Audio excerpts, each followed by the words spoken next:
Nothing says romance quite like underpants, I guess. I don't know. What, where, why? Let's look at how you killed that guy. It's nice to meet you.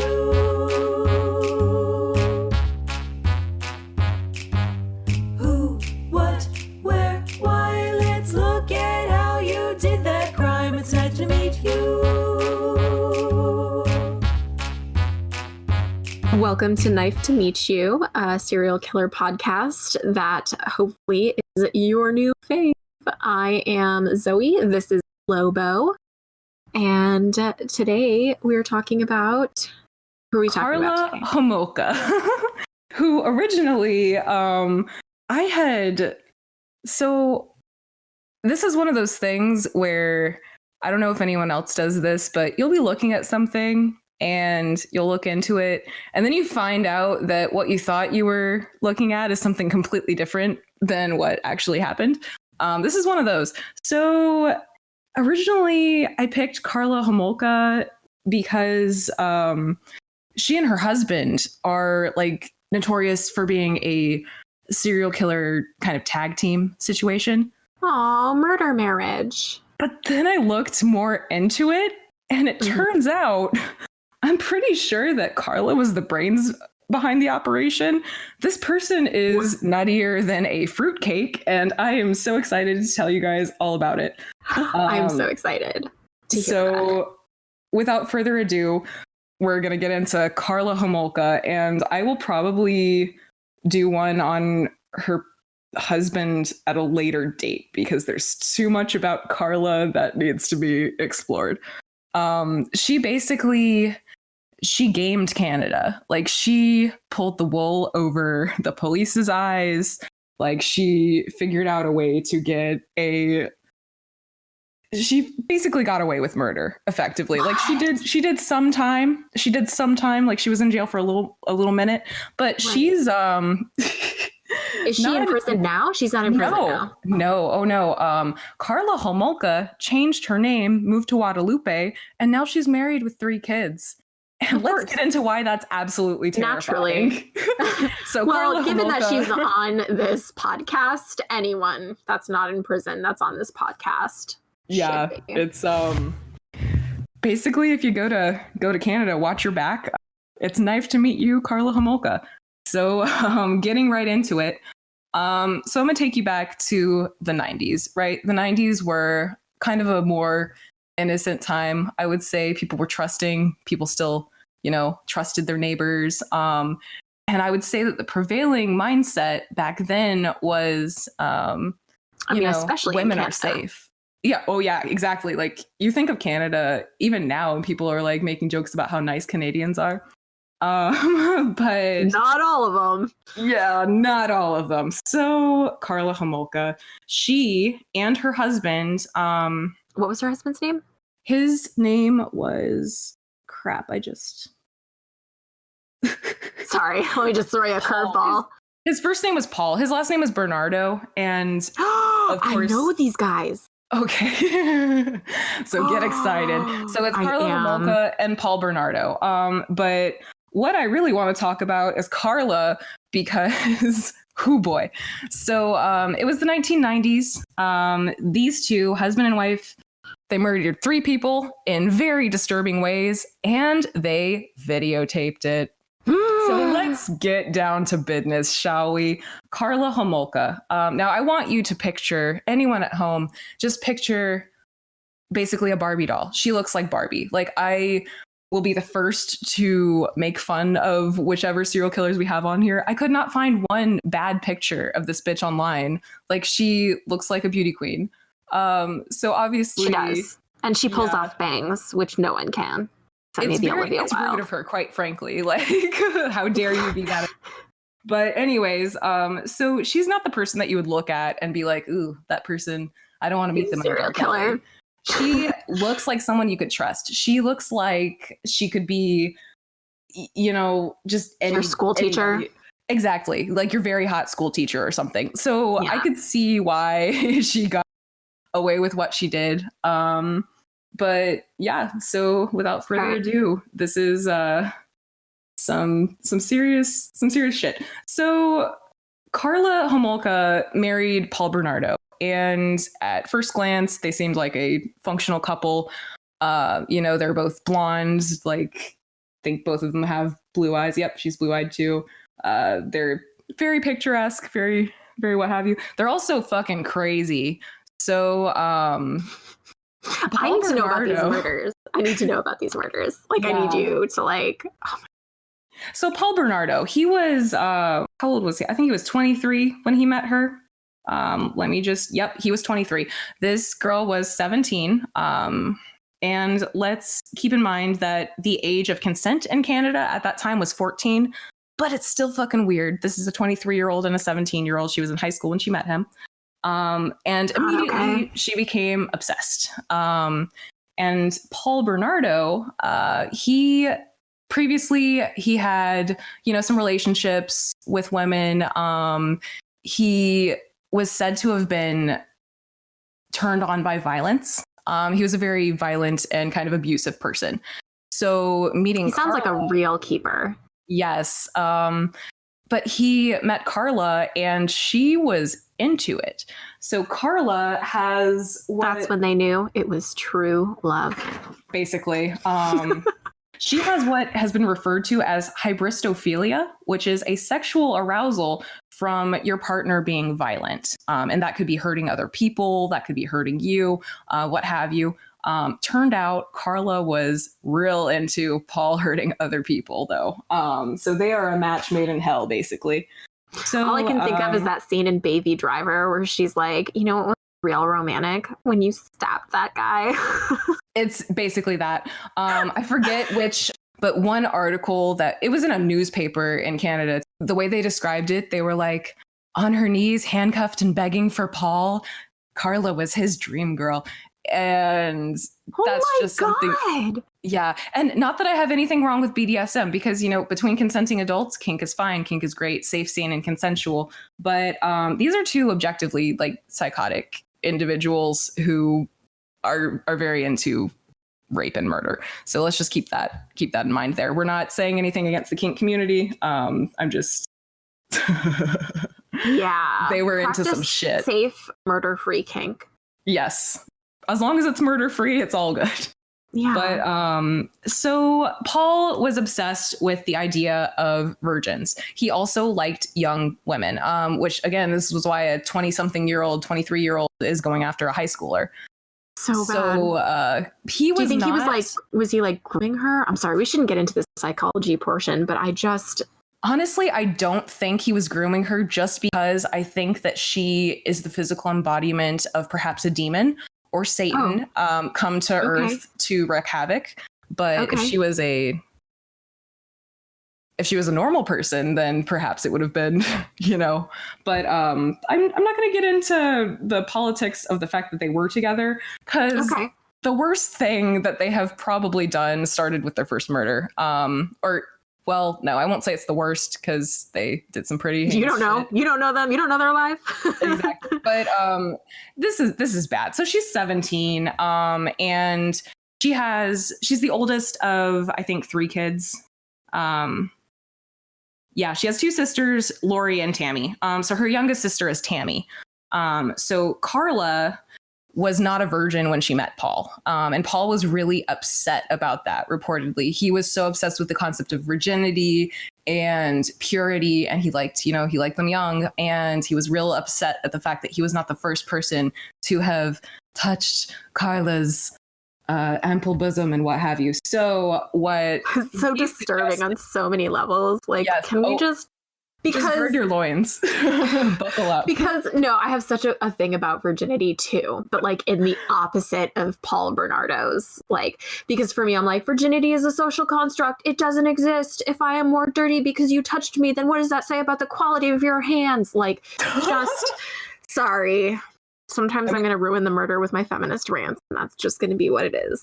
I'm right there with you. I mean, I think it definitely is. And that's also why I think that this is even more disturbing. It gets worse. So Paul, of course, he's upset at Karla because he's like, why wasn't I the first one? I wanted to be here first. So he decided that she owed him someone's virginity. If it wasn't going to be her virginity, it would be someone's. And you know who he thought would be the best person for the job? Her younger sister, Tammy. So no. Oh, it gets oh my God. Just oh my God, I'm remembering this now. About this.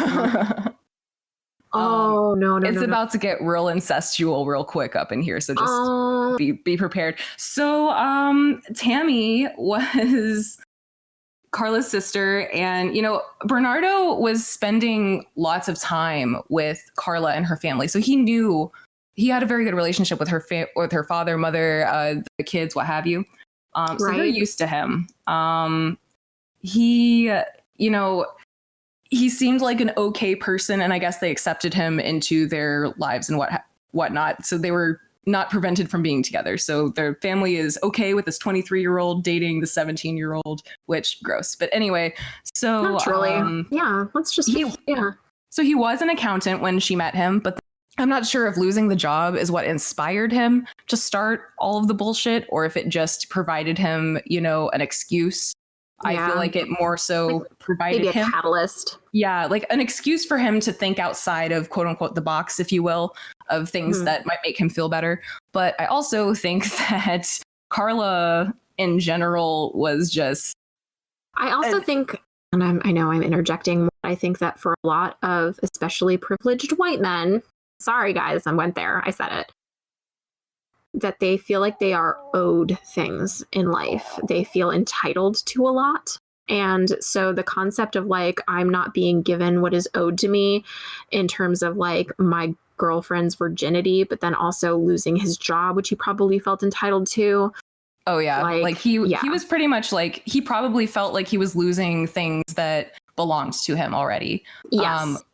So basically, he became obsessed with her sister Tammy, because Tammy was a virgin. Tammy became representative of something that he wanted and he felt probably entitled to. Right. But then Karla started helping him spy on Tammy. So our buddy Paul here would enter Tammy's room at night to masturbate while she was sleeping, just in the room, just doing that. Karla would help him get access to her window, like to look through her blinds. And keep in mind, this is Karla's sister. Karla's How little old is sister. Tammy? Tammy at that point in time, I think that she was. So Tammy was 15 years old. Yeah. So she's a baby. Like, you think about yourself when you were. I know myself when I was 15. I was like you're like a freshman in high school. You're innocent. You're young. Just. I mean. Or maybe not, but that's because I had already had my first brush with death at the ripe young age of 14. So true. Yeah. Well, yeah. Right. Some of us are scarred for life. Okay. Yeah.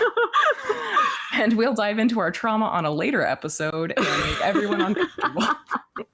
Don't worry, I've got plenty. All right. So basically, she was helping Paul spy on her sister, and then as things tend to do, what was once good enough for him to scratch that itch became not good enough anymore. And yeah, there was an escalation. Yeah. So Bernardo started getting more and more, I guess, bold with what he tried to do with Tammy, and Karla started assisting. In July of, I think it was 1990, July of 1990, Bernardo took Tammy across the border to get beer or some shit. I don't know where, I guess the border means to America. I don't know. They're in Canada. They went across a border. I didn't write that part down, so I don't know. Do you think that for Canadians coming to America is like for America going to Mexico? I don't know. That's descending into lawlessness. Probably, honestly, that's probably how they view it. But I don't know. Canadian criminals flee to the U.S. just like U.S. criminals. It actually comes up later in her trial. They floated that as parole was because they were like, well, what if she just hops over to the United States and changes her name? We can't let her. Which fair. Yeah. So basically, he started getting real chummy with Tammy, and Karla was initially, I guess, just fine with it.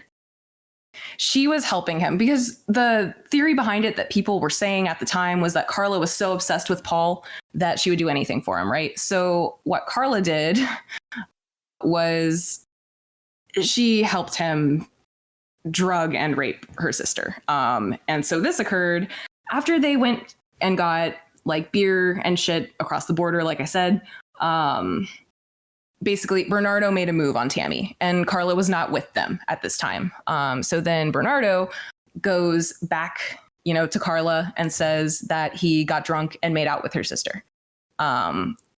It's not clear whether Karla was enraged by this and possibly, had some forethought as far as what would be the result of if she took this next step that she took, or if she was just, going by the seat of her pants. But what she did was crush up some Valium that she had stolen from her employer. She was working as a veterinary technician. Jesus fucking Christ. So I don't know why she had access to Valium, but she was a vet tech and she stole it from her employer.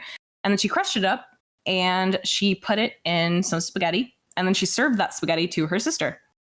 And then her sister, of course, it was enough Valium to knock her out. So then Paul Bernardo began to rape Tammy, I guess taking her her virginity, as it were. But Karla also participated. Okay. Yeah. So, actually, no, she didn't participate that time. So the Valium and spaghetti incident, she didn't participate. It was just Paul raping her sister, and she just kind of watched and allowed it to happen. So, she was there. She facilitated it. He did the thing. That's maybe she thought that after he took Tammy's virginity that the obsession would wane because she was no longer a virgin. Possibly. I mean, it's definitely possible. So that happened, and she didn't die that time. So the spaghetti incident is just, I should stop. Did you just say she didn't die that time? She didn't die that time. So this was more of a process than yeah. So she poisoned her sister's spaghetti and let her then fiance rape her sister. And then they just kind of brushed past it and just pretended it never happened. Yeah, pretended it didn't happen. And as far as I know, I don't think Tammy knew that it happened either. But then, and also apparently the initial rape was not the losing the virginity type of rape either. So I'm not sure what he did to her. It was probably some finger or mouth stuff. I don't know. But in my notes here, he definitely raped her. That's the term they used. But he didn't take her virginity yet, quote unquote, because that happened 6 months later. So it was a couple months before Karla and Paul were set to get married, because they were engaged during this time. And naturally, Karla decided to give Paul Tammy's virginity for Christmas. So he's let her rape she's let him rape her sister a little bit, but apparently not. Just like only not all the way. Yeah. So what Karla does is decides to make it his Christmas present. So basically she took, I'm going to mispronounce this probably, but she stole an anesthetic called halothane from the vet clinic. And they gave Tammy a bunch of sleeping pills in a rum and eggnog drink, which they crushed up a bunch of sleeping pills and some eggnog and forced this poor 15-year-old to drink it. And then Tammy passed out. And then they undressed her. And then Karla put a cloth soaked in halothane, which is that anesthetic agent, to Tammy's mouth. So she forced Tammy to inhale this anesthetic. So she was already passed out on the sleeping pills. And then she was given this really intense, basically a drug that probably is strong enough to knock out a horse or some shit if it's at a vet clinic. So this is terrifying. So then they recorded this one. They didn't record the other one. My apologies. This is the one where they got crazy with the video recorder. They recorded themselves, Karla and Paul, both raping Tammy. So wow. Yeah, so she got in on the action this time. So, and this all happened while Tammy and Karla's parents were sleeping upstairs in the house, in the family home. So no one had any idea. So they were videotaping themselves doing stuff to the sister, and then Tammy started to vomit. And Karla, being a vet technician, did what you do, I guess, at the clinic at that time if an animal started vomiting while under anesthetic, which was flip it over and try to get the vomit to come out the throat. But then Tammy choked and she died. And what Karla and Paul did was put her clothes back on her and tell everybody that she just was drunk and choked on her vomit. And for some reason, everyone believed them. Oh my fucking God. Okay. Yeah, like she was they hid the evidence. They stuck her in the basement bedroom. Probably for the same reasons they were totally fine with having their daughter. Like for the same reasons that they just left them completely unsupervised while they were drunk. Yeah, so like as far as reports go, I mean, even it's also said that Karla and Paul were acting weird. They were acting real weird. Like they were obsessively cleaning the house and vacuuming stuff. Like that's not the behavior of someone that just lost a sibling to alcohol poisoning or whatever. So they were acting sketchy. They were cleaning stuff. They were trying to hide shit. And even then, everyone just kind of took it at face value that there was also a chemical burn on Tammy's face. What? Doesn't say how they caused that, but probably I'm assuming from that halothane chemical or whatever. But yeah, there was they should have looked into it. This shouldn't have, what have you. Everyone believed Karla and Paul. So they got away with it. So then they got married, moved out, and just kind of started their lives together. And Karla, the media at the time of Karla's arrest. Okay, so there's like two sides to this. Wait, what was she arrested for if they got away with the... Well, that comes later. They killed 2 more people, and then they eventually got caught. But the narrative that she fed to the media and to police and got away with was that she was the unwilling accomplice. Paul was forcing her. Paul was beating her. Paul was this. Paul was that.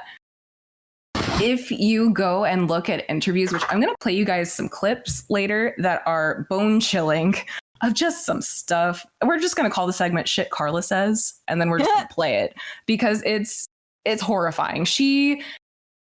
If we're talking about someone with antisocial personality disorder, I think she fits the bill. She has no emotion when she's talking about her crimes. She has rationalized them in her head. I'm getting ahead of myself because she initially was playing the victim card. Okay, like she was saying, like, this guy made me do this. I personally think that Karla was the brains behind the operation and facilitated a lot of this stuff because the level to which she participated and orchestrated it, like she was instrumental in orchestrating him attacking her sister multiple times. And also, she was a vet tech. She should have known the dosages and stuff and what these chemicals do to people and to animals, what have you. From my understanding, halothane is a pretty serious drug. So I've never heard of it, but yeah. Exactly. Like I had to Google it, but it doesn't sound like it doesn't sound safe to be just inhaling willy-nilly. So I think personally, and this is kind of going to probably color my description of this, but I think that Karla was the ringleader. I'm just going to throw that out there. So anyways, getting back to it. So that was 1991. They got married. And then we get to their next victim. So Paul Bernardo, again, he likes to be sexually violent with women. He has always liked that. And Karla, again, she was a person who took pleasure in seeing her partner get violent, whether it's with her or with another person. Right. And it kind of turned into a thing where they were feeding off of each other. So they started this, I guess, this plan where they would, cruise around in the car, Karla would be in the back of the car, Paul would be driving, what have you. They would pick up a girl, and then they would either figure out a way to get them to come with them by, normal means, or they would just kind of force them, but they would attack and rape them and then videotape it. So that brings us to Leslie Mahaffey. So on June 15th of 1991, Bernardo went to Burlington, I guess to do I guess at that time his business was stealing license plates. I don't really know what you would do with that, but maybe putting them on other cars or whatever. But he was there to steal license plates, and he, of course, this whole story is just so fucking weird. I don't even. No, he didn't see a 14-year-old. No, he unfortunately did. Named Leslie Mahaffey, and she was locked out of her house. My God. And she couldn't find anyone that she could stay with overnight because she was locked out of her. Enter Paul Bernardo, who, of course, offered his hospitality. And that's where things start getting real fucked up. Oh, that's where they start getting real fucked up? Yeah. I feel like we have this moment every episode. This is going to be a thing because there's always like, oh, and here's where it starts to get really fucked up. But up until then, the other person listening has been like, no, like the whole time. Oh, no, it gets so much worse. This is sister. Yeah. And raped her sister. Like, I think that's where, like, that's, like, we'll get into all that later. It's all good. I'm shocked that this was able to go on. And by it's all good, she means it's all terrible. Yeah, it's all real bad. Real bad. But Paul approached Leslie, who, again, she's 14. She was locked out of her house. So this should have been a red flag for Leslie as well. She's 14. She doesn't know. She is 14. Well, if someone comes up to you and says, hey, little girl, I'm looking to break into some of these houses over here, would your response be to ask them if they have a cigarette for you? I feel like there is a knife to meet you safety tip coming up. So basically, it really is one of these tips. If someone approaches you and you're locked out of your house and it's a weird hour of the morning, and then they tell you that they're in the neighborhood to break into neighboring, don't start a conversation with them. Don't ask them for a cigarette. Don't engage. Just run. Yeah, run. But Leslie didn't do that. She run directly to the police. Yeah, exactly. So they started a conversation, getting chummy, what have you. And then Bernardo convinced her to follow him back to his car, which, again, never go to a second location. Never go to a car with a rando that you met outside at a weird time of the morning who, like, just... Not to victim blame, because, again, she's 14. Like, nobody who's 14. And it was the 90s. Yeah. And he was also, like, these are not ugly people. These are not scary looking. Paul Bernardo looks like he's got like curly blonde hair, blue eyes. He looks innocent. He looks like he would not hurt a fly. Yeah. Like, not to use like a cliche phrase, but he doesn't look like someone who could hurt you from the outside. So I could see why she might have trusted him. But yeah, she followed him back to his car, and then he immediately blindfolded her, forced her into the vehicle, and then basically drove her home and then told Karla that they had a playmate, quote unquote. Oh.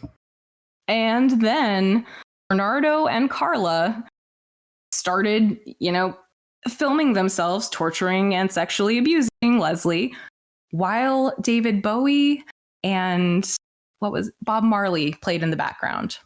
So at the same time, I believe that was just their murder playlist. That was their murder playlist. Like I'm not sure what songs they were playing. It wasn't listed, but that is just the weirdest fact. Yeah, most specific fact I have. Ugh. But yeah, so they raped. They raped her. They tortured her. Paul was sodomizing her, what have you, and they were talking her through it.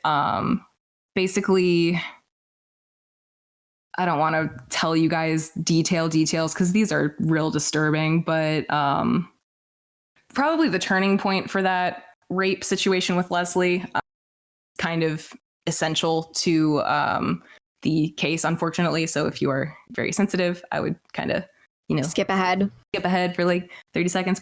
The tapes, I guess they had her blindfolded. She didn't see them the entire time, for most of it.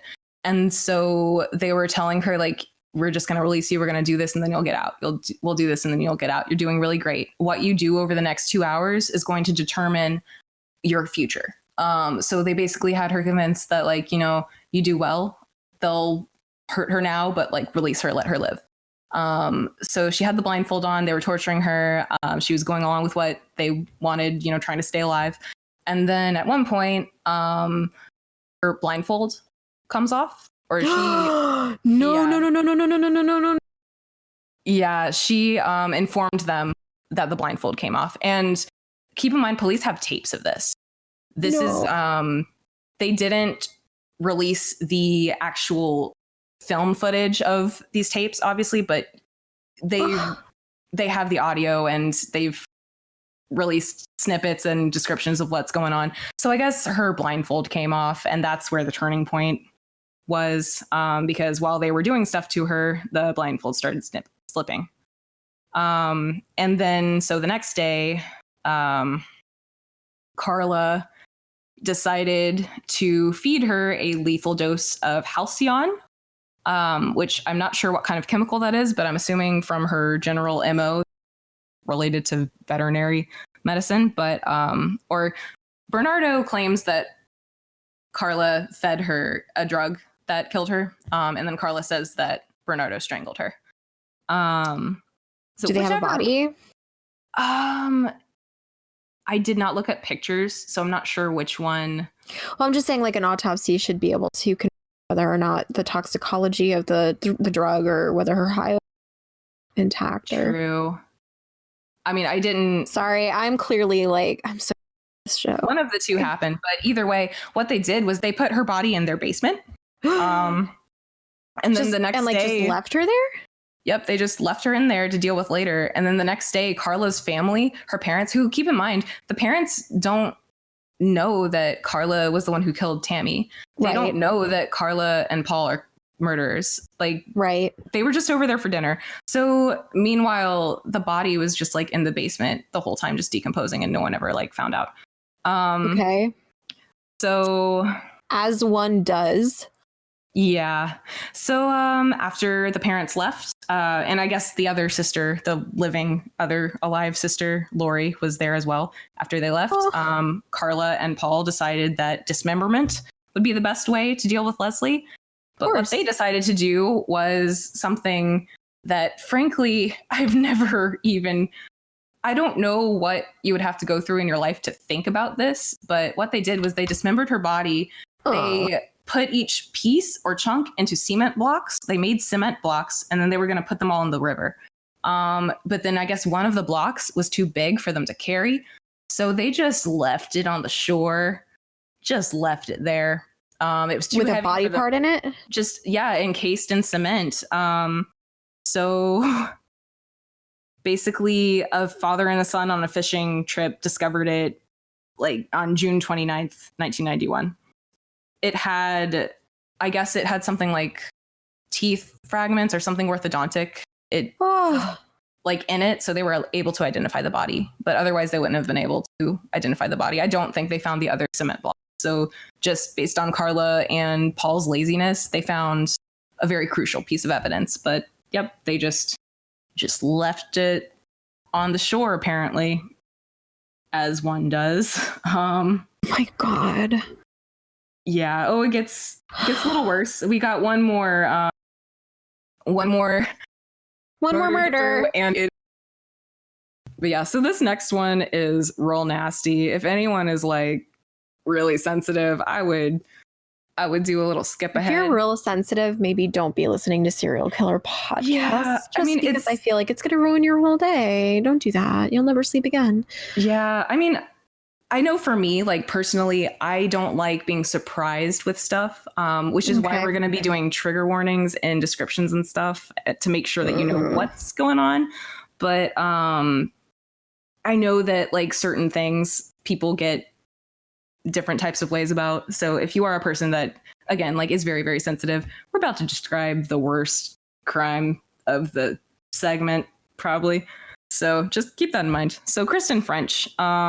So Paul and Karla have been, raping people Abducting together, women, yeah. abducting women, murdering and letting them together. go.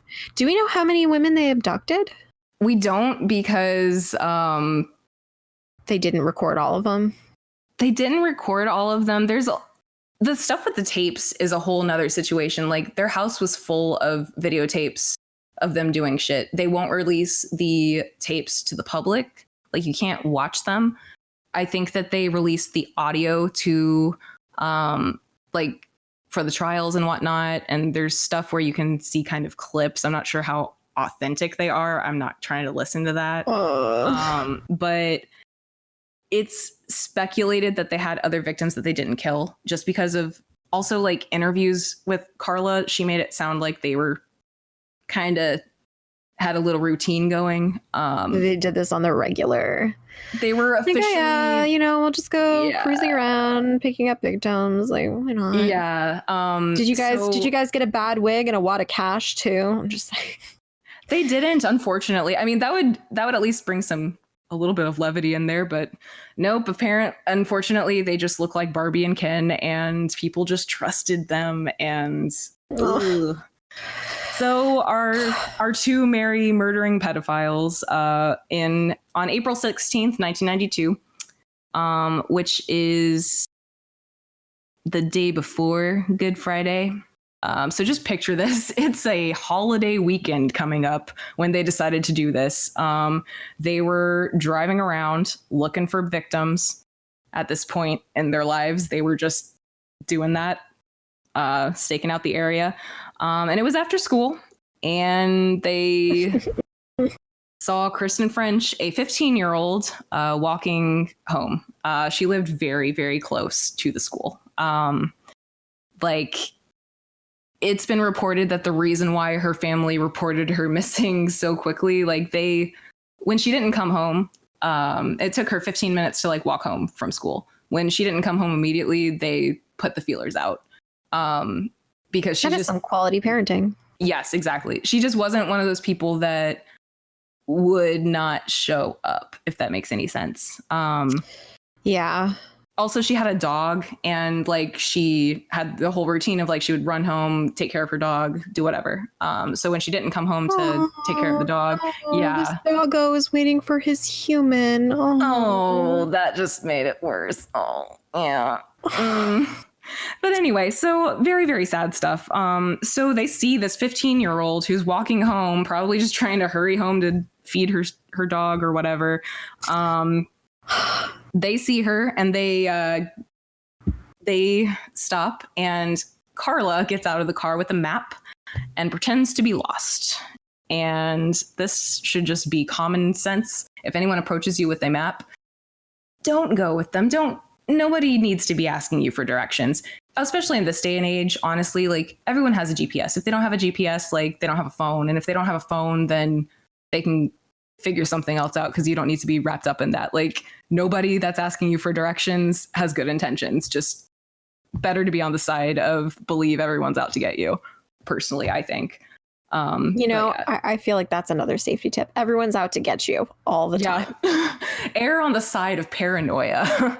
Life will be terrible. Listen, it's not paranoia if they are out to get you, which everyone is always, all the time. That's true. So just stay vigilant. Keep your head on a constant swivel. Yep. Anyways, so it's the day before Good Friday. They they get her into the car. And then once she gets into the car, she starts looking at the map, and Paul attacks her from behind. And actually, they weren't in the car yet. Paul just, I guess, pops out of the bushes, and they force her into the car, holding a knife to her, and then they kidnap her. And not just so that everybody really understands how in control of the situation Karla was. She had this girl by the hair holding her down in the car from the back seat, and the girl was in the front seat. So this is not, again, Karla is not a person who was just quote unquote going along with it. This is not the behavior of a scared person that's reluctant. This is a fucking predator that's a pedophile and a murderer, just like Paul Bernardo. So they take her home, and her parents, after noticing that she didn't come home after a couple hours, they reported her missing. And the Niagara Regional Police assembled a search team and they searched the area. And there were witnesses this time. So some people had seen a man and a woman take this girl. What? So and no one fucking called the cops? apparently not. So I don't really know what was going on in these people's minds to where they would see. Come on. If you see someone abduct a small girl in a car, I mean, not even in a car. If you just see a small girl get abducted, that is not a time to mind your own business. That is a time to call the fucking police. Like it's always safe to call the police. Just if you're scared, go hide in a closet, then call the police from that closet. Like, do something, see something, do something. But anyways, so there were witnesses, several witnesses who had seen the abduction from different vantage points, which again, the 90s were a very frustrating time, apparently, where nobody had common sense. Don't even look at the 80s, dude. Yeah. It gets worse. So basically, they found witnesses, they got descriptions, and they found one of her shoes, one of Kristen's shoes, which made them realize, yes, this is an abduction. Like, this is not a teenager running away, having a party. No, this is like, A, people saw her get fucking kidnapped, but B, they found some of her clothes on the ground. Like, they found a shoe. That's not something that a happy person leaves behind. You feel me? Yeah, I do feel you. So, unfortunately, Kristen, over the next 3 days, which happened to be fucking Easter weekend. It's Easter weekend. And I believe, I'm not sure what denomination the school was, but I think it was a Catholic school. Because it was called like St. Catherine's. So this is like, just layer upon layer of and it gets worse. So Karla and Paul and their stupid video camera fetish, they, over the next 3 days of Easter weekend, filmed themselves raping and torturing Kristen. So they filmed themselves, forcing her to drink a bunch of alcohol, and they made her act certain ways on camera, and they basically had a grand old time. Being fucking psychos. God. Yeah. But this is kind of where it gets a little bit interesting. Or not interesting, but just it gets a little different. Off book. Yeah. So Paul Bernardo and Karla Homolka obviously were tried for different. They were tried separately, and when they got tried for stuff, and we'll get into this later. Basically, Paul maintained that he didn't intend to kill anybody. Like, he intended to rape people and torture them all day long, but he didn't intend to kill anyone. And I can believe that. I think that's kind of the case, because it just seems that a lot of the catalyst to the deaths happened to be because of Karla. So we'll kind of get into that. But so basically, she was never blindfolded during they this never abduction. Intended to let her go. Yeah, I don't. But, well, let me go ahead and just paint the picture. So Bernardo was also in the habit of just stalking random women, and, they'd like to scope out their victims before they go to them. So he was out, he was out stalking one evening, and so this anecdote has nothing to do with Kristen French. It's just important to kind of. But so a month before they abducted Kristen French, Paul Bernardo actually unsuccessfully stalked and tried to abduct another woman. By the name of Carrie Patrich.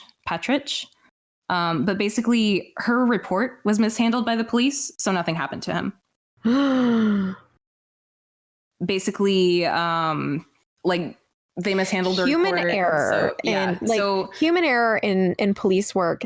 It's like I know, like, we shouldn't be holding police to the standard where they're not allowed to make mistakes at work, because I fuck up at work all the time. I do. It's kind of a big fuck up, though. Like, yeah, like this girl. Oh, you guys endangered her life. Yeah, but so a month before they abducted Kristen, he had tried to abduct this other Carrie. girl. So on April 18th, she saw him while he was out buying pizza. So Did she saw call him. the cops? She did, and again mishandled. So they did not. First of all, shout out to Carrie because you're a fucking superhero for being brave enough to do the right thing, call the cops, and like if everything had been done correctly, they would have caught him. Alive. Yeah, and I just want to say that, thanks to Carrie for trying. Yeah, you tried, girl. Like you did your best. It's not your fault. But so basically there was a very brief window where Kristen could have been saved, which is obviously very sad. But unfortunately, because of the mishandling of the information, nothing came of it. And then the next day, Karla and Paul murdered Kristen.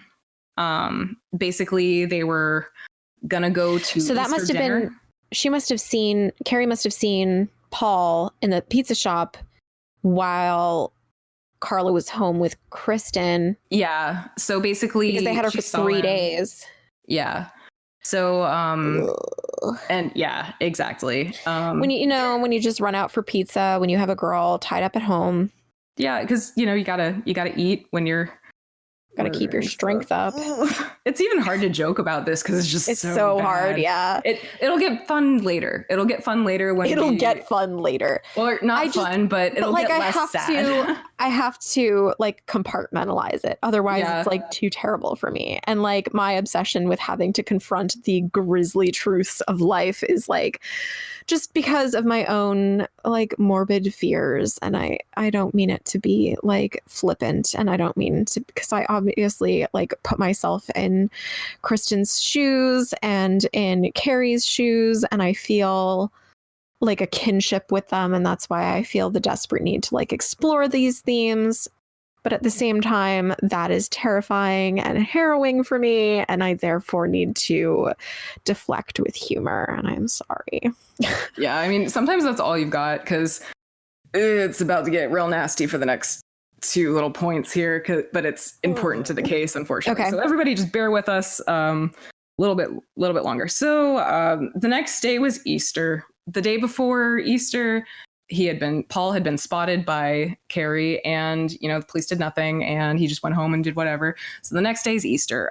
So they have the plans to go to Easter dinner at Karla's parents' house, and they've got the whole problem of they've got a girl in their basement. And this ties into some real extremely disturbing audio of Karla in an interview that I'm going to play for you a little bit later when we start in on the psych profile, because oh boy, it's a spicy meatball. But apparently her logic was, we've got stuff to do. We can't just go out and do whatever. We have this girl in our basement. She can't live. So that's Karla's logic here. Now, Karla said to police that Paul strangled Kristen, and that's how she died. But Paul's version of the events, which I personally believe, honestly, in this situation, I feel like Paul was telling the truth, probably, because he knew he'd been caught. He's in jail forever. He has no reason to protect Karla. I'm just going to err on the side of both of them are equally culpable. He testified that Karla was mad at Kristen for trying to escape. So she beat her to a bloody pulp with a rubber mallet. What the fuck? And while she was beating her with that rubber mallet, they had her tied to a hope chest, which I don't really know what that is. I think it's one of those big, it seems like an armoire or something, right? Yeah, it's one of those trunks, I think, that you keep at the foot of your bed. Yeah, so she was tied to a hope chest by a noose around her neck that was tied around her neck and then tied to the hope chest. So while she was being beaten, she got strangled on the noose. So while Karla was beating her, and then she strangled to death. And then immediately after, Karla went to fix her hair. And that's yeah. And then it's hard to be Murder Barbie. Yeah, Murder Barbie. I mean, you gotta keep those tresses shiny, I guess. That's the one thing you got. So basically, Kristen French's nude body was found in a ditch on April 30th of 1992, 45 minutes away from St. Catherine's which was her school. Yeah, and a little distance from the cemetery where Leslie Mahaffey was buried. So I'm not sure if it had something to do with that. Like maybe they wanted to pick someone that was in the same area because it was like a turn on for them. Not sure. But they dumped the body in a ditch. And they had shaved off all of her hair. What the fuck? Well, it was allegedly to prevent identification, which I don't even know if you can. I think Karla was just stupid because she said at her trial that that's why they shaved the hair. Okay. That's wrong. Yeah. As in, like, that's incorrect because you don't get DNA from hair, you get it from the root. And they literally have her whole body, which is full of her DNA. Like, what the fuck? So basically, they just defiled the corpse even more just because they thought it would be a good idea, I guess. But maybe to like humiliate her because she was like punishing her for trying to escape, I guess. I don't know. I think trying to surmise what they were thinking at the time is probably not like that's an effort in just ridiculousness. Yeah. Okay. So a little bit went by and they got questioned by the police a couple times, but nothing really came of it. Can I just so they just dumped her body near this cemetery and then went to Easter dinner? Yep. With the Homolkas? Yep. Her poor family, like these poor people, like they're not aware still that they're like having holiday dinners with the person that killed and raped their own daughter. You have to tell me, you have to tell me if the Homolkas said anything. Like, I know that it's probably not the time to put that in now, but like at the end when they know, I have to know if the Homolkas said anything. Like, I have to know. Basically, so as far as the aftermath goes, where was I? Yeah, no, go back up. So they got questioned multiple times. Nothing really happened. They became more and more suspicious of Paul Bernardo briefly, but then they decided that he was an unlikely suspect for any of the murders or rapes in that area. Basically, I would be interested to know their train of thought. What makes him unlikely? Yeah, I honestly think it's just because they look the way they look and probably knew how to manipulate people, honestly, because like psychopaths do that or... Yeah, they do. But a task force was created to examine the murder of Leslie Mahaffey and Kristen French because they came to the conclusion that it was the same killer. Yeah, I'm not sure how they arrived at that conclusion, but maybe just time-wise. But the reason why they got...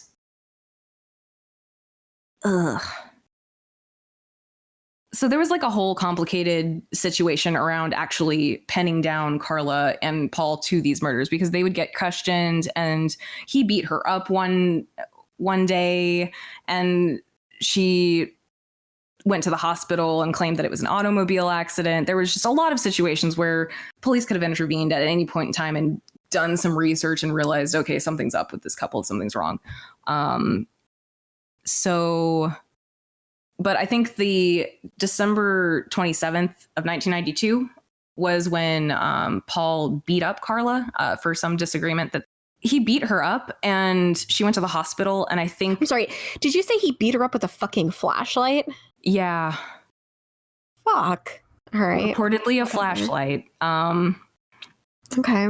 On the limbs, head, and face. But she claimed that at the hospital, she claimed it was an automobile accident. It wasn't, clearly. I think that's what gave her the idea to go with the battered spouse excuse, though, because she got spoken to by people at the hospital, and she filed a statement to the NRP claiming that she was a battered spouse at that point. And then she filed charges against Paul. And then he was arrested and then released on his own reconnaissance. I guess their lovely honeymoon phase was over, and then Karla moved out and moved in with relatives. So fast forward to 26 months later, after DNA samples had been analyzed, what have you, Toronto police finally DNA started to become really advanced in the mid 90s. Yeah. And like, this is something that people don't realize. Like, the OJ Simpson trial was one of the first times that DNA evidence was successfully used. And it was still it wasn't successfully used because people didn't understand it. They didn't know anything about DNA. Exactly. Like, they tried to use it and it wasn't something commonly used. Yeah. So this is, 1992. Again, it's around that time. So it took them 26 months, I guess, to run the DNA or do whatever. But they finally found that Paul Bernardo's DNA matched the DNA left at the evidence at various scenes of the Scarborough rapist, which is what the newspapers and stuff were calling, I guess, technically the tag team duo. But they thought it was one guy because, nobody suspects women. So they got a match. And then at that point, Karla was interviewed by investigators on February 9th of 1993. I have a question. Yes. So they separated at that point because they separated in 92, right? Yes. So were they still separately committing crimes? I'm not quite sure, but I would assume yes, just because both of them were very, very turned on by heinous, sadistic violence. I could not see a situation where Karla wasn't attacking people. I can't see a situation where Paul wasn't attacking people. Like, I'm not sure. It's very sketchy information at best that we're given, just because interviews with them is like, you'll see when we play the audio later. These people are textbook just antisocial personality, narcissists. Like, at one point, like, I mean, all people with antisocial personality disorder are narcissists to some degree. For sure. Narcissism is part of the disorder. For some just people, very like manipulative. Richard Cottingham, way more than others. But yeah. So basically, I guess they're still technically married, and that's why she's being asked about it by police officers. I mean, it's Canada. It's Canada, so I don't know if what their laws are pertaining to spouses, but I know that here in the US that if you are married, you don't have to testify against each other. Okay, maybe it's like that, which in that case, that makes sense. But basically, after she got questioned by police, I guess she was staying with her aunt and uncle. So it wasn't still with her parents, it was her aunt and uncle. But she went home and told her aunt and uncle that not only is Paul Bernardo the Scarborough rapist, but that she saw videotapes and he had videotaped his victims, and that he was responsible for the rape and murder of Leslie Mahaffey and Kristen French. So that kind of marked the first time that she started sowing the seeds of Paul did it, when really both of them were equally culpable. So I mean, I feel like when you have like a team pair of killers, that it's just kind of a matter of time before one turns on the other. It's very rare that they don't turn on each other. So she began working with the police on it, and she did eventually meet with a lawyer who went to the cops and sought full immunity for the crimes if she cooperated. So she was temporarily granted the ability to work on a plea bargain, I guess is what you would call it. But they searched their house and they didn't find any of their videotapes except for one videotape, which did show Karla performing oral sex on an unidentified female who looked to be passed out, as is her MO. That person was, it was very, very much clearly a rape video. But that's the only tape that they found. But they assumed the victim was one of the girls. So Karla's immunity chance went out the window, but they did offer her a plea deal. So if she testified against Paul Bernardo and gave them adequate information, she would get a 12-year sentence. And she finalized that deal and it's not even as old as Leslie was. Yeah, exactly. Like, their youngest victim was 14. She only got a 12-year deal. Like, ooh. So at this point, Karla is leaning pretty heavily on I was a battered wife. I didn't want to do any of this. I was forced. All of that. And, media and, people reading about the case, she's very charismatic. She's like we said, anyone with antisocial personality disorder, things like that. They're very charismatic people. They're very good at manipulation. So not all of them, but a fair amount of them, yes. Yeah. So she had basically she had the ability to pull the wool over people's eyes. Absolutely. So she got that plea deal. And then this is where things kind of get a little hairy. I'm not going to bore you guys with all of the crazy details, but basically there were more tapes in the house that were not found until after the plea deal was solidified.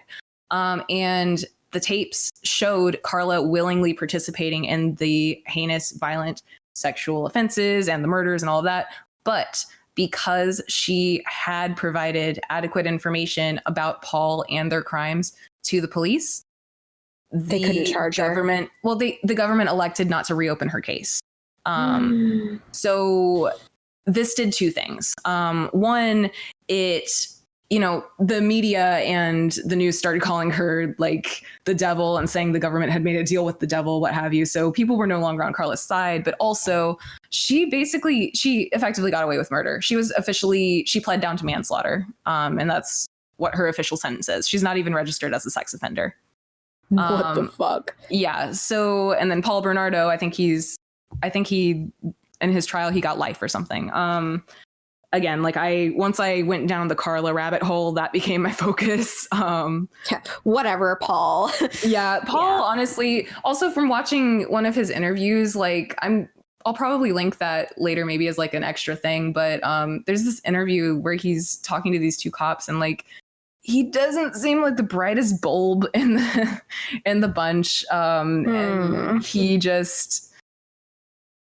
seems like someone that, yes, he got off on violence. Yes, he thought that he was invincible. Yes, he did all this bad stuff. But would he necessarily have killed people if not partnered up with Karla? I'm honestly not sure. I don't think so. I think both of them are equally as guilty. They're evil people. And yeah, but so things got really hairy because of all that. So basically, Karla was arraigned on the 2 counts of manslaughter, and Bernardo was charged with 2 counts of kidnapping, unlawful confinement, aggravated sexual assault, and first-degree murder, as well as dismemberment. Right, because of the way that they found those extra tapes, which depicted Karla participating and stuff. So what Paul did was he had his own lawyer separate from Karla. After the period of his search warrant for the house expired, he instructed his lawyer to go into his house and retrieve 8 videotapes that had been hidden. I think it was in the toilet tank or something in their bathroom. One second, let me find it. Because that is kind of... Yep, they were hidden behind a pot light in the bathroom, which I'm not sure what that is, but it basically hidden the tapes in the walls. And he instructed his lawyer to not watch them, but just to take them from the house, obviously, so that he couldn't get charged with whatever was on them. Yeah. So then, but I assume the lawyer watched them anyway. Yeah, he did. Oh God. What do you do as a defense attorney when you find video footage of your client just absolutely being the fucking worst? Well, see, here's where it gets a little different, because the tapes actually showed Karla in a worse light than Paul. Apparently, from watching the tapes, it could be argued that Karla was the main participant in a lot of the acts. So because of that, Paul's lawyer tried to make kind of like a arrangement, I guess, with the judge for the trial. Basically, this is all legal speak that I don't understand, but my understanding of it from just being a person reading it is that the lawyer eventually turned the tapes over to the judge. Okay. So then after the tapes were found, they were not released to the public, but details about the tapes and the contents were released somehow. And then the public started realizing, oh, Karla's actually very willing participant in the evilness and all of that. So basically, she was, run through the mud in the press, but she still got away with her 12 years. So that is basically the Crown found no grounds to break their agreement with Karla and reopen the case because she had given them so much information regarding their crimes and regarding Paul. So she gamed the system. They know she gamed the system, but she helped them enough that they just let her have her tiny sentence, basically. Oh boy. So that is Karla Homolka's criminal history and all of that, and Paul Bernardo. Paul's still in jail. Karla, though, is out now. She's got 3 kids and she lives in Guadeloupe, which I think might be in Canada. She had previously moved to Quebec. She's fluent in French now. The interviews that I watched of her are in French, and she's been just kind of like living on incognito in French Canada with her kids and family and living it up. So, but before that, when she was in prison, there was an appeal process. Basically, she was not allowed to file for parole. She wasn't really allowed to appeal because, it was very, very apparent that she would absolutely recidivate, which just do the same crime again if she got out. Yeah. So they made her do her whole sentence. So Karla, this is where it's going to get a little fun because we're going to get into Karla's love life in prison. Oh no. Because Karla, again, I'll point it out, she looked like Barbie and she had a very high libido and she's, crazy. So she, it makes sense that she wouldn't. And men love that. Exactly. And women, everyone loves it. So it makes sense that she wouldn't just sit around twiddling her thumbs and knitting sweaters and praying to Jesus when she was in prison. No, she's Karla Homolka. She's going to do what she's going to do. So what did she do? She got herself a prison girlfriend. And then she got herself into a prison love triangle with a male inmate and the girlfriend, which culminated in apparently, I just want to get the direct quote so that I can you make it official. I can officially, because it's just so wait, were they in a mixed gender prison? They were, I guess, in a mixed gender prison, and somehow Karla and the male inmate, who they haven't released the name of, the only reason we know this is because her ex-girlfriend, who was in jail with her, spilled all of this to the media later. But I guess she somehow found a way to meet this male inmate secretly at one of the fences, and they took off all their clothes and they switched underwear. As one does. After it, as one does. So, because I know when I'm feeling a special way in my heart for someone, I like to go to the nearest get a little fence, frisky, take off my prison jumpsuit. You gotta get fence frisky. My government issued prison panties off and exchange them with my paramour. So that's the kind of stuff that Karla got up to while she was in jail. It's harmless. Yeah, so she had a whole love triangle going with the male inmate and the female inmate who later was talking to press. Actually, I'm so sorry. The female inmate who Karla was with, I'm not sure if this is still relevant, but Karla's logic as far as why she was dating a female inmate was that the person was actually a female to male trans person. So I'm not sure how they identify today. And everything that I found, they're still using the feminine name when they're describing this inmate. So we might be dead naming someone here, and we might be using the wrong pronouns. So we're sorry. I don't want to release the name because I don't want to do all that. But basically, if I did make a mistake, I'm sorry. But she had a love triangle thing going on in the prison. Okay, is the thing. So she was frequently, evaluated by prison psychologists, just unrepentant, never really showing any kind of feeling behind it. I mean, if you look at, we're going to play you some audio of her describing her crimes, and she talks about it as if her victims are like an annoying bug that happened to be, or maybe not a bug, maybe like what's something that is entertaining for like a balloon. Like, you know how like you get a balloon and it's fun because it's filled with helium, but then you get tired of the balloon and you just kind of like pop it.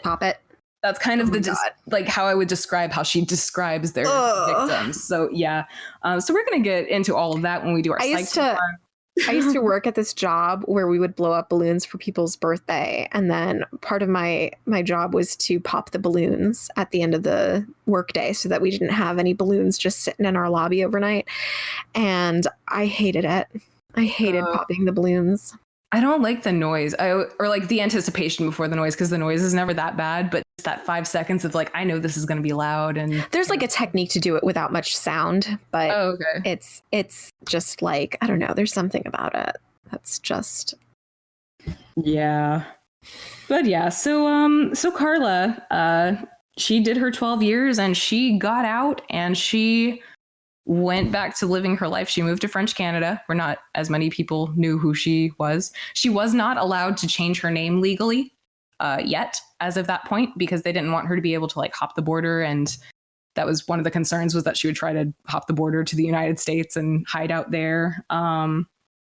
Basically, she never let go of blaming Paul for her actions, even though, I mean, she told her family that Paul was controlling her. She gave them a letter of apology, which I'm not sure how it was received, but basically she got like a sociology But now they know degree.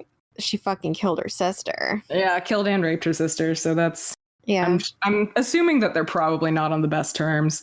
But yeah, it was basically upon her release, she was evaluated by psychologists, and they maintained that she hadn't changed. She's just not, she doesn't care. She's not repentant. She did her crimes. But what she did after prison was basically spend a lot of time trying to change her name and then moving around a lot. And then now she has 3 kids, and I am assuming is still married and lives in Guadalupe under a new name, which, let's see what that is, because we don't want to protect the identity of a rapist and serial killer. We don't care about all that.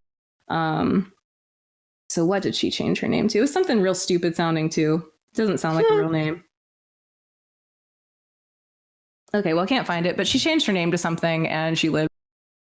And she's just kind of out there living her life, not caring about the fact that she raped and murdered her sister and 2 kids. And yeah, I really hope that she changed somehow, but I don't think people do. So I would just hope that she hasn't done anything else to anyone else. But yeah, she's out there like the boogeyman, and Paul Bernardo is still in jail. And that is possibly one of the most disturbing serial killers I have ever looked into, and that was quite the time. Okay, so I'm gonna watch this clip that Lobo got for me real quick.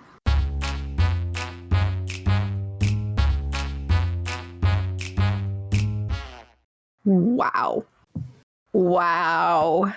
Yeah. So that's Karla. She dressed like a schoolgirl. Yep. Can I just? So she's terrible, and now it's time to evaluate what's going on in that twisted, like, rotten pumpkin of a brain of hers. So I guess yeah, get into it. Ooh, I feel like I need a shower after this one. It's one thing to read it, but to say it out loud and like think about it in segments is just like, ooh. Okay. All right. Here we go. So I think, where do you want to start? I guess, I mean, I think she checks all the boxes, honestly. Like, are we talking about the PCLR? Yeah, like of the the glib and superficial charm. Yeah. Absolutely. And she's got no emotions, and she's a parasite, and she, like, I forget what the other ones are for the PCLR, but just like all of the ones, like, do you want to go through all 20 of them? Do we think that she isn't any of them? Because the other dude, he had some that he obviously. Yeah. Well, I don't know. How narcissistic do you think she is? She went to go fix her hair after she killed someone. Like, I think that's true. That's a fair point. Yeah. So yeah, need for stimulation. I think the fact that they constantly had a girl, that they just did this all the time. Yeah. And that's not even getting into the fact that, like, it's speculated that they were going around abducting and raping lots and lots and lots more people than was actually reported. Because we're never going to know, right? So I would say that, the need for stimulation thing and the boredom. Yeah. The pathological lying, for sure. The cunning and manipulativeness, for sure. Lack of remorse or guilt. Hello. Shallow affect, callousness, lack of empathy, parasitic lifestyle, poor behavioral controls, all of this. Sexual promiscuity. Yeah. Did you have any early behavioral problems? Do we know anything about her youth? Do we know anything about Karla growing up? I didn't look Young at Karla? it, honestly. Like, I did not look into it. But I don't think you go from 0 to 100 in one instance. So I would assume probably. But again, this is me speculating as a person who did not look into that part, because I guess my research was more just on the nasty shit that they did with the crime. And yeah, so I think she's probably definitely got antisocial personality disorder, but yeah. And just also the way that she talks now, like, she doesn't really seem repentant. She's always talking about, like, oh, I've done so good for myself. I'm just trying to get by and have people not recognize me. Like, bitch, you're not a celebrity. Nobody's going to be excited if they see you at the supermarket. They know who you are because you murdered 3 young girls. One of which is your sister.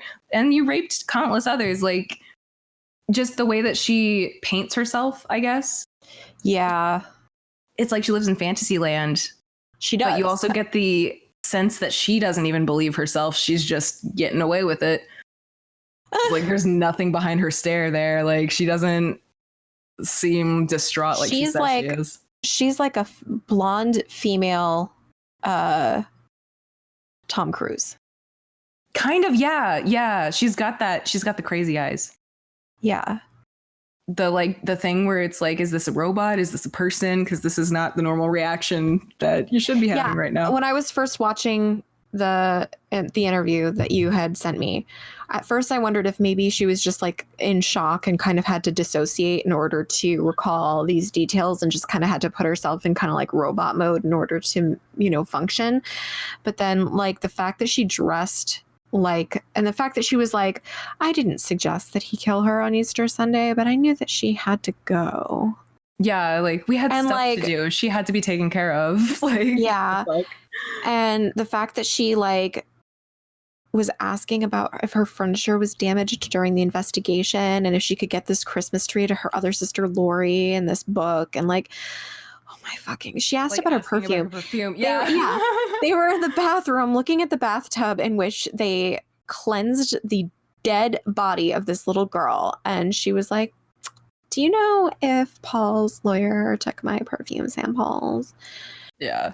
Oh shit, I forgot to mention a real kicker. She married her lawyer's brother. That's who she's got those kids with. So that's just a fun thing to just kind of, I forgot to mention it because there's so much other shit, but yeah, she married her lawyer's brother. So that's just a fun cherry on top of the crazy. I should probably pick a new adjective. I don't know how to describe it. Just evil on top of the evil Sunday. Absolutely. But yeah. So Karla Homolka and Paul Bernardo. And what's crazy to me is that, like, in listening to other people talk about this couple, you kind of don't even get Karla's name. Everyone's focused on Paul. And I didn't even recognize, like, who you were talking about until you told me Paul's name, because I think Paul Bernardo is, like, a big fucking name in true crime.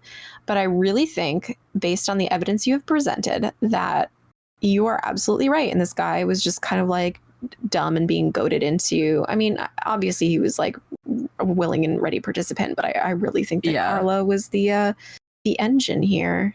I think so. Honestly, like with Paul Bernardo, would he probably have been violent and raped people if he hadn't been with Karla? Absolutely. And he would have been a crazy stalker person, but he would have been arrested because he was dumb. And I honestly think that no one would have died. Yeah. As far as him with Karla, that's the deadly combination there, because it seems like, to me, like they're feeding off each other. Yeah. You always got to get the bigger thrill. So yeah. And I feel like when you get couple killers like that, they do things to impress each other. Yeah. Or even like acting out of jealousy. Like there was one, I forget if it was Kristen or Leslie, but one of the... Yeah, she was talking about how he champagne flutes. Had drinks with her. Yeah. She had the expensive French champagne flutes that we never use. Yeah, like she was really mad because Paul Bernardo was using the good china to serve drinks to their victim, who they then killed. Yeah. So, yeah, it's... Well, that was bananas. Yeah. Thank you for that. I enjoyed that. Thank you for sitting through it, because, oh boy, that was a doozy. But I have a hard time with like some of the younger victims. It's rough for me, but it's real rough, especially when you think about it, because like that was kind of a more innocent time. Like people still trusted strangers and shit back then. So then if this like young couple is like, I'm lost, I need help, like... Yeah, don't trust strangers. Don't trust anyone. Don't trust people that you know. Don't even trust your sister. Yeah, like I mean this proves it. Like, just God. Ugh. All right. Well, I think that is that everything. Really, I think so. I don't know that there's anything else we can rank Karla and Paul. Honestly, like if you guys want to go down the rabbit hole. Trial, there's more stuff that I probably described wrong. Like I'm not a lawyer, I'm not experienced with court stuff, so I kind of skimmed and glossed over a lot of that. There's a lot more details though. It was a whole complicated procedure to get her that sentence and to convict Paul. And there was a lot of back and forth and some shit with the lawyers being sketchy and the tapes. People are still trying to get them to release the tapes, which I don't know why anyone would want to watch those tapes. Really, like that doesn't need to be public record. You don't need to see Paul and Karla and the raping humiliation children. Of these poor girls. Yeah, like they've suffered enough. That should not even be a question, but people are still trying to get them to release the tapes, and it's a whole thing. If you look into it, as recently as like, I think 2010, there was some news articles about the fucking tapes, which again, I'm sure if you dig around on the internet enough, you can find what you're looking for if you're looking for it. Not that I would recommend that though, because in this like hour and 20 minutes, whatever it ends up being, like we were able to describe what they did and tell you what they did, but there's still shit that I had to leave out because A, I didn't want to get into it because it's nasty and like not relevant, just gross enough to be like disturbing, and B, like they did so much shit in such a short time. So, you know, if you are one of those people that likes all the details, there's even more fuckery to get into. But I think for now, I think that's about all of Karla and Paul I can ring stomach there for the day. Yeah. So that brings us to our safety tips here at Knife to Meet You. We don't want you to get abducted or murdered or raped by your sister. Yeah, or dismembered, any of that. That would just be a bad time. So I think this episode, we kind of had a lot of good safety tips. One, don't talk to people that approach you at 3 a.m, especially if they're implying that they're there to rob other people. And then especially don't follow them to a second location in their car. Never go to a second location. Like, don't go to their car. Like, the car, if you can see their car, that's enough time for them to get you into the car and drive away. Like, just don't go to their car. Like, run. If you see a car, run. Yeah. And just don't talk to strangers. Don't go outside. Stay locked in your home. Just stay, not really, but I mean, use common sense, use the buddy system, go places with other people. Don't go, it's boring to go places alone anyway. Buddy, especially if it's late at night or whatever gender you are. It doesn't matter if you're Lobo's female. my buddy. So yeah, exactly. Like you want to go somewhere and it's going to be like not well lit and you're alone. Take someone with you, or just don't go there because bad things happen. Just stay vigilant. I don't know. And on that note, thank you for listening to our horrifying stories. Yeah. But I hope that you learned new stuff today. And if you didn't, and it's, the same information, tell us how we did with it. We would love to hear back from you. Some if you're feedback. Oh my God. All right. Well, thanks for listening. This has been another thrilling installment of Knife to Meet You. And stay safe, guys. We'll be back next week with more random murders that you've probably never heard of yet. If you have a suggestion for sorry, they're like, my cat just ran out the door again. If you have any suggestions for a killer that you want us to cover, keep in mind we're trying to keep not Ted Bundy, not Jeffrey or Ed Gein or any of like the really. I don't mind Ed Gein because the bean thing is funny as fuck to me. So like I don't mind him. I'll describe Ed and his weird house all day, but okay. Yeah. If it's someone too well known, we'll probably be like, maybe send us someone else. Yeah, like if we run out of little known serial killers, or if all serial killers just stop serial killing, I think that'd be the time when we'll have to tell you what, guys. If serial killers stop serial killing, we will do Ted Bundy. Yeah, we'll cover all of the main ones. Probably way to give different. We'll talk all about Richard Ramirez and his gross ass teeth, and it'll be a whole thing. That guy. Oh, he's terrible. Yeah. See, we don't want to cover people that Yeah. Who is that? What is happening? Like, yeah. So just let us know. Let us know how we're doing.